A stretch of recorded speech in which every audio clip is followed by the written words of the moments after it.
I'm Zong. Today I'm recording Unit 7. Iceland is a small island nation known for its breathtaking landscapes, boiling mud pools, and stunning views of the northern lights. But how many people know that this country, with fewer than 40,000 people, is also home to the world's most gender-balanced society? For the last decade, Iceland has ranked number on the World Economic Forum's Global Gender Gap Index.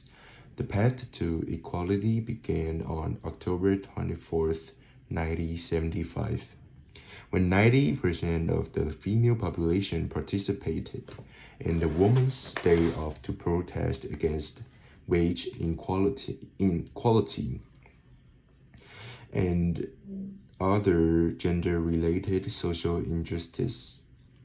That day, instead of going to work, cooking meals, looking after children, or doing domestic chores, Icelandic women hoping for change took to the streets in protest. With the majority of women going on strike, the country fell into complete chaos. Banks and factories came to a standstill as many as of their employees were women. Flights were grounded because there was no one to provide servers, and without actresses, the theaters had to cancel performance. Additionally, mothers striking all day long simply left children in the care of their husbands, since the mainly female-run schools and nurseries were closed. Fathers were thus forced to take their children with them to work. Some men bought candy and colored pencils in a desperate effort to keep their children entertained, while others offered rewards to their older kids to have them take care of the younger ones. This protest paralyzed the entire nation. However, if it had not been for this protest, public opinion would not have changed and support for gender equality would not have grown. 1 year later, Iceland established the Gender Equality Council and passed the Gender Equality Act, banning gender discrimination in the workplace and in schools. Then, in the 1980s, an even bigger triumph was achieved when Iceland elected the world's first female president of the democratic country. However, despite all the progress the country had made, the fight for gender equality was not yet over.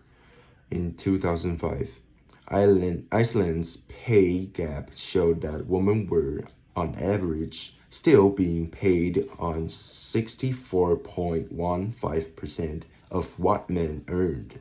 So, on the 13th anniversary of the Women's Day Off, women organized another strike. They left work at 2:08 p.m., the exact time when they started working for free compared with men in 2016.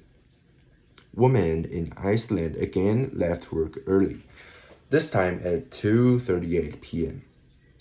This was to remind people that average women still earned just 70.42% of the salary usually given to men. Finally, Iceland decided to get tough on inequality.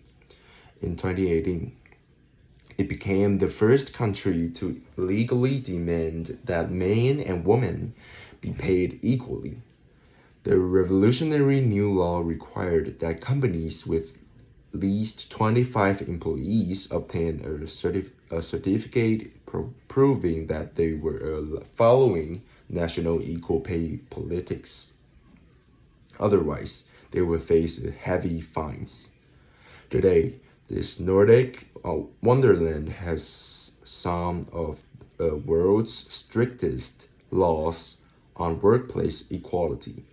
Despite having achieved so much, the country continues to take bold steps to eliminate gender discrimination and become a fairer society where every person is treated equally. But for Iceland's marvelous efforts in this regard, the rest of the country would not have such a wonderful role model to follow.